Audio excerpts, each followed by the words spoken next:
Ever wondered what a long-term real-world review of an F-150 is? One that is not influenced by advertisers. Well, I'm about to give you one. After over 3 years and nearly 80,000 miles on this truck. This is my second half-ton F-150. My 2014 I had before this was my first new half-ton Ford that I'd ever bought. At the time, it was my favorite truck I've ever owned, and it still is to this day, even after the 2017. Okay. This truck has very few things I like about it better. It's got an aluminum body, second generation EcoBoost engine, 3.5 liter, the big EcoBoost, and it's got a 10-speed transmission. Both of those things were supposed to be upgrades. The 10-speed was pretty much brought along for gas mileage only, because to me, in my mind, it doesn't offer any benefit. I think it's kind of a down benefit because the transmission does a lot of extra shifting, and it's a lot of extra technology to pack into this truck and hope nothing breaks. Let me just start with the engine since we're up front on the truck. This engine is supposed to have more horsepower and more torque than the first generation EcoBoost, which was in my 2014. I would say in practice, this truck does not feel more powerful. I had a 2011 Ford diesel 6.7 that was rated at 400 horsepower, 800 torque. In some situations, that truck, it felt like you were getting the full 400, 800 out of it.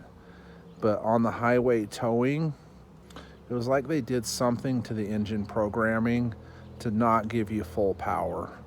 And the reason why I think that is because I had drove Dodges for years before that. And, you know, that truck was pretty much equal to Dodge engines that were much less horsepower. And the one that I thought that was more equal to it, that had been modified with a programmer, my 2006, that truck would actually outrun it up Parley's by a fair amount. Parley's is the big grade by where we're at, pulling a load. And I think even with the programmer, it should have been well under 400, 800 on the power levels. So if I'm guessing, since this truck does not run as hard as the the 2014 loaded, I don't feel like maybe they're doing the same thing here. For one thing, another thing, I don't feel like this truck cools as well. This truck in the hot, up a grade, pulling a load, it does not take much to send this truck into reduced power mode. I have blocked off a little bit of the intercooler up here with a light bar. So that's supposed to be for the intercooler, not the radiator. So I don't know whether they've given less grill opening on these trucks. It does have grill shutters behind here that close. They're supposed to be for better gas mileage. The worst thing about this engine, however, is cam phasers. Being an overhead cam engine, this engine has probably about 12 feet of timing chain on the front of it to run its overhead cams. And these phasers adjust the cam timing based on certain conditions the engine's in. The cam phasers are known to go bad, and what happens is on a cold start, you get a ratcheting sound. It won't do it on a warm start, only a cold start. I've already had these fixed under warranty. Last year, the problem is happening again. It's a very costly repair, probably $3,000 plus. I think in some cases they even remove the cab of the truck to fix it. It's supposed to not do any harm to the engine when if you don't fix it. It's supposed to not hurt anything. It's just supposed to be annoying. So, not been a huge fan of this Gen 2 EcoBoost because of that problem. It's just not been reliable. The cam phaser issues that's just unacceptable to me. Plus, the Ford dealer that fixed it ended up causing oil leaks that I had to go back in and get fixed after the fact and drop the truck off again, wait a couple more days, and then come back and pick it up, which I was pretty pissed about.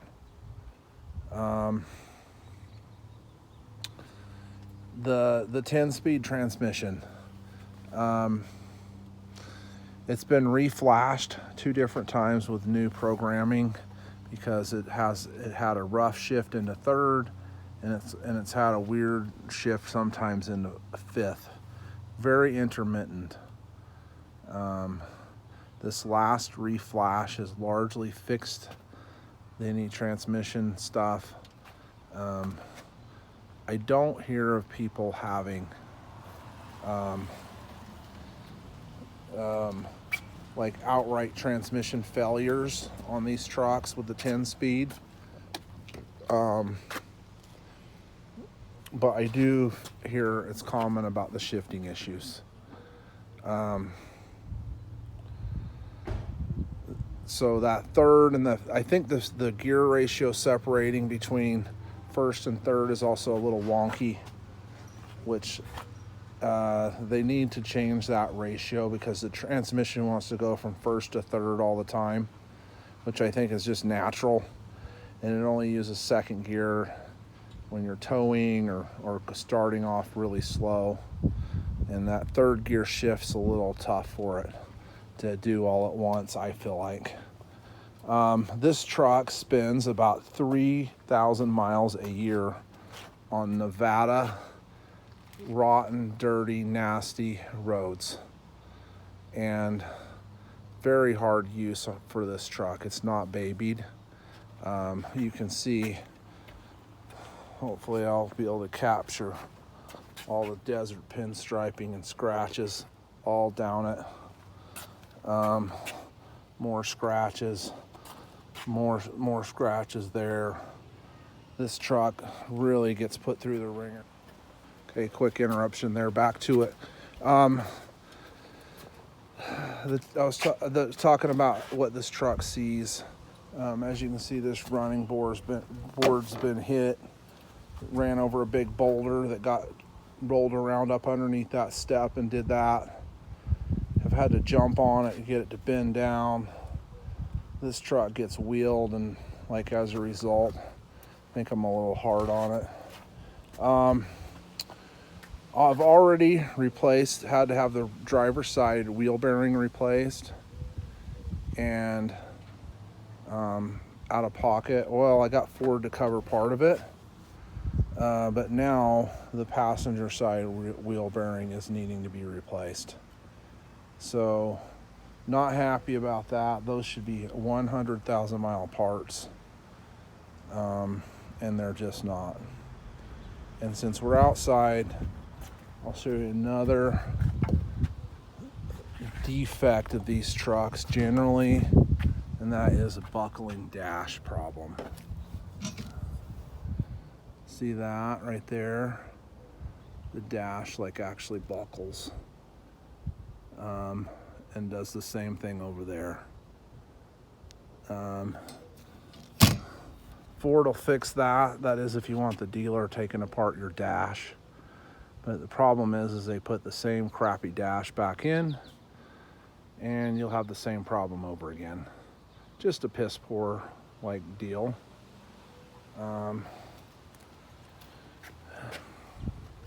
Yeah, speaking of the dash, I've never really liked it anyway, just by the design. I've never liked these little fake pad looking things on it. I've never been a fan of like that. They say the Lariat in the higher trim levels, the dash isn't as bad.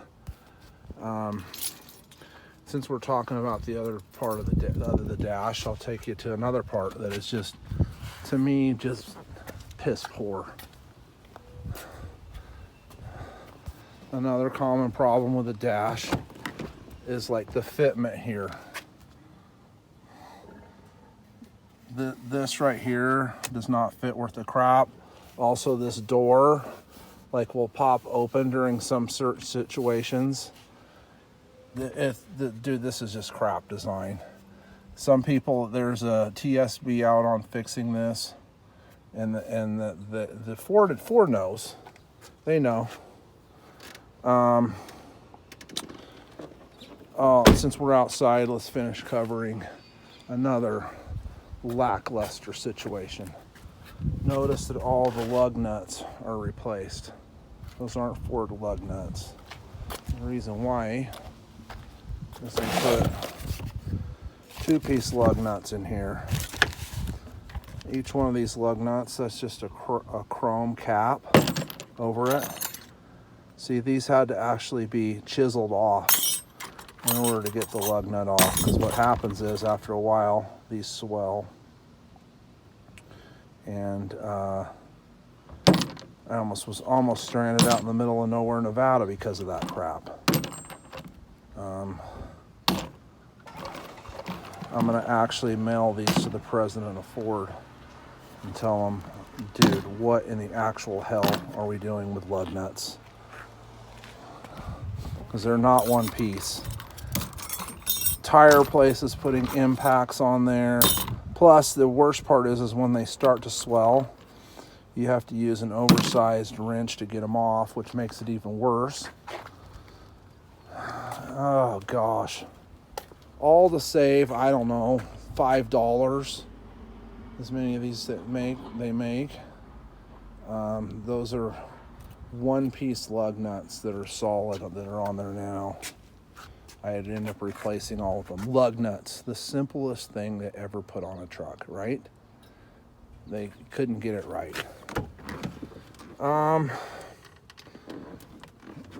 Okay. The good. This truck has a very good air conditioner. The air conditioner on the 2014 was marginal at best. This air conditioner is no joke and will cool this truck down pretty damn good. Okay. The other good thing is the brakes. Whatever the brake pads they're using, however they're doing, these brake pads have not been replaced, and I think they have some life left in them. The 2014 would have had 2 pad changes by now. It would have had to do with brakes twice. So that's a good thing. The best thing, and really to me the only reason why you would ever upgrade from one of those older generation trucks, is the sync system and the touch screen and Apple CarPlay or Android Auto. That's just a whole hell of a lot better system and integrates with your phone. Yeah, that to me is what the real like benefit of a newer truck is, the infotainment system. This truck's an STX, which is basically between versions of the XLT, like the high and the low end version of the XLT. These are cat skin leather seats that I bought off eBay and had installed. I think I had them put in for probably $1,200. Like, I bought the leather and then had a place locally put them in. The two-tone like looks really good. The leather will show some wear, but black is my favorite interior color because it seems to do the best with like what I do with my truck, which is not take that great a care of it. Let me go around to the other side. Okay, the aluminum body for some reason I think I get less dings with this. I think it's maybe less prone to dinging than the steel, because I don't really have any door dings or anything on it. The ride, how smooth is it? It's not as smooth of a truck as the 2014. It could be that these 20-inch wheels cause a lot of that, which is probably likely. Also, these LT series tires I know do, but even with P-metric, like lighter duty tires, the ride wasn't anywhere near as good. 20-inch wheels are complete shit, and I hate 20-inch wheels, and I will never run 20-inch wheels on my truck again. They are for looks, they are for posers and street driving. The reason why is they are prone to collect mud and snow in them. I've had to get out many times when there's mud or snow and actually remove it out of the wheel because it's caked in there so bad and it's creating an out of balance situation. So when I ran 18s for years, never had that problem. That's because the wheel is like larger around inside and there's more room for crap to get in there. So the truck does not ride as good. It's harsher. It could be that I think they use the same suspension from the previous generation, which was a 700-pound heavier truck, and that could be why it's harsher. Let's see what else we have in here. Oh, the seats.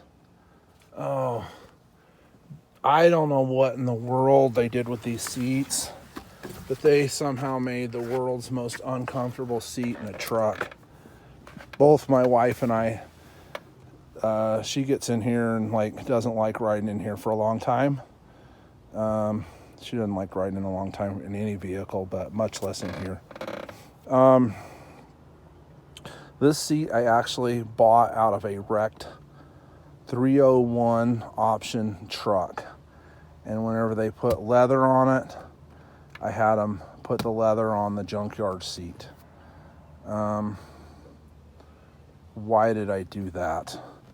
The reason why is the non-power seats that come with these trucks sit up probably like an extra 1.5 or 2 inches higher. And they give you a real high seating position. And for me, I have a long torso in my body. If I sit up too high, all I see is rear view mirror. I do not want high seating. I want to sit down lower. So the power seat will adjust lower. And also the other thing is I found that if I lift the back of this, for some reason it won't hurt my back and it's manageable. So I actually had to get the power seat to keep from hurting my back. The other thing I did is I disconnected the lumbar. So the lumbar actually adds more pressure here. I actually went inside the seat and actually disconnected the cable, because even in the off position, the cable is drawing up a little bit. It's a common problem. Other people have complained about too much lumbar in the non-position. The truck does have tons of storage and tons of room. Just a part of being an F-150. I do miss the sliding back window.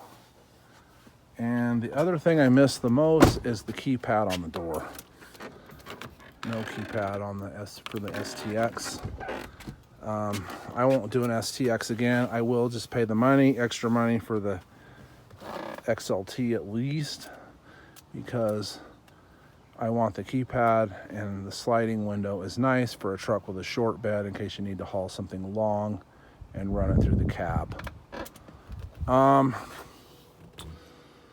What else on this truck?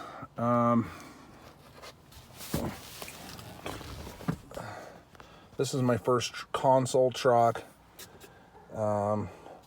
My trucks before have always been fold down seats, fold forward seats that could, you could sit in the middle. I mentioned the dash, that I'm not a fan of these ridges and stuff. So to me, the truck has been a disappointment. It's not as reliable of a truck.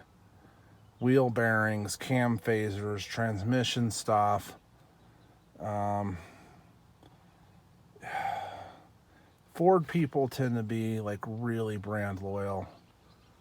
I'm not so brand loyal myself, although Ford makes it hard to get and like to drive something different, because I do believe, since they sell so many of these trucks, that they spend more money on the truck.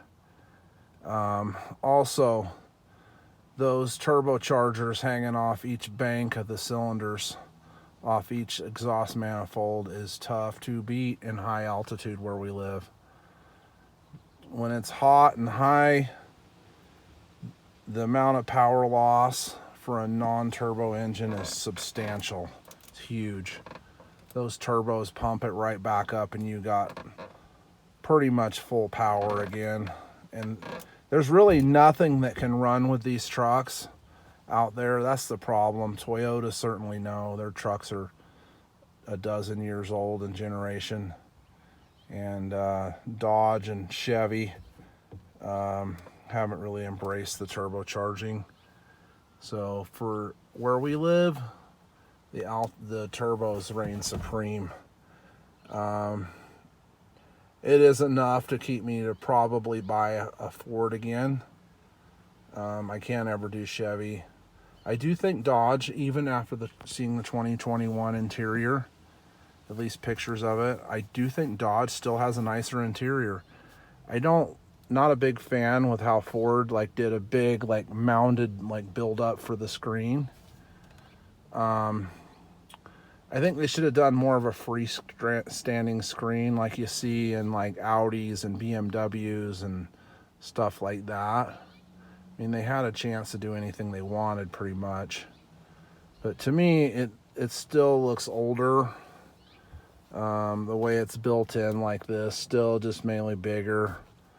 I'd like to see a different change on that. The door squeaks. You're supposed to have to take apart this like little door thing and like clean it and lube it and put it back together.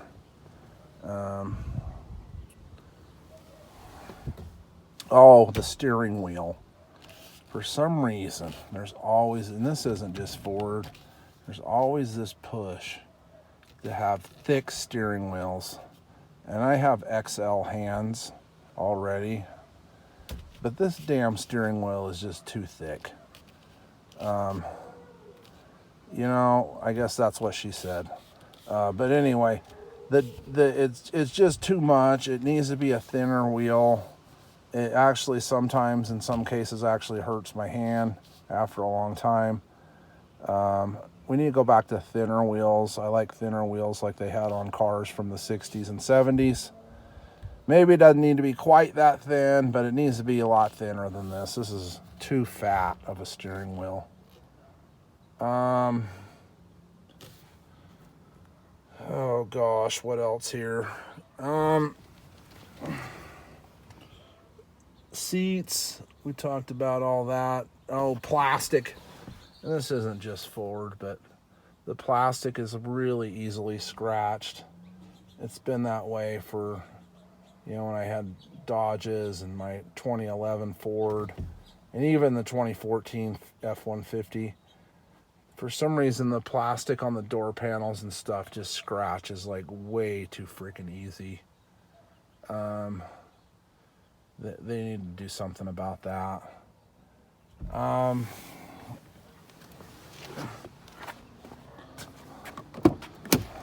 Gas mileage. I think this truck may be like 1 to 1.5 mile per gallon better than the 2014. It has the big 36-gallon tank, which I have driven a truck that had The smaller gas tank, I think it's 23 gallons. Dude, do not get the smaller gas tank. You will hate it. I don't even know why they offer it. You want the big gas tank. Oh, one last thing. And this has been like this for a while. The tow hooks. Good Lord. Look how far you gotta go back up under there to get the tow hooks. Plus they're a funky shape. Good luck hooking a hook on that. I've had to add these ATA hooks. Same thing with my other truck. But dude, whoever made that sucked. This truck spends about 20% of its life towing something. So it gets used, you know.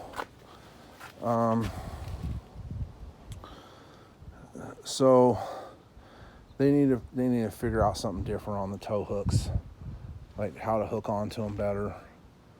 Oh, one last thing I think about, maybe not the last thing, but this truck had paint flaws when I got it, and because it was such a hassle getting it over here from Colorado, and it was already damaged when it came in, and I'd waited forever because I wanted this blue so bad. It had like little paint flaws, like really like on the fender, the hood, both doors, and then the passenger door. When I picked it up, they're like, oh, it's tree sap. But look over your truck really close before you ever pick it up at the dealer, and do not pick it up at night. Look over the paint like really, really close, because I hate having a vehicle repainted. I hate it. I hate it. I hate it. I hate it. They seem like they never can get the paint right. And that's evidence over here. A deer ran into the side of me, and this paint is not as good as the factory, and I can tell a difference, and it bugs the living hell out of me. And whenever you're making trucks on payments on a truck that's been repainted and you're not happy about it, and you've got wheel bearing issues, and you got cam phasers going out again, God Lord, it sure sucks to write out that check for your payment every month. So I probably got 6 or 7 months more with this truck, and then I'll send it down the road and trade it. But overall, it's been a disappointment. Ford should have done better, but they didn't. Paint flaws and dash problems, and you know, every vehicle every make makes a good and a bad truck. I think that's pretty much it. Oh, the lighting. You have these trucks have nicer lighting, auxiliary lighting, but the headlights suck. Whenever cars can come up from behind you and you can see their headlights over you, not good. Compared to what's out there, they need to really pony up on the headlights, because those really suck. The rest of the lighting on the truck is good. You got a light that kicks on in the back here. Yeah, the tailgate step, that's okay. It's like a gimmick, I guess. I could do with it or without it. It doesn't matter to me. I think that's it. My review, 2017 F-150 long term.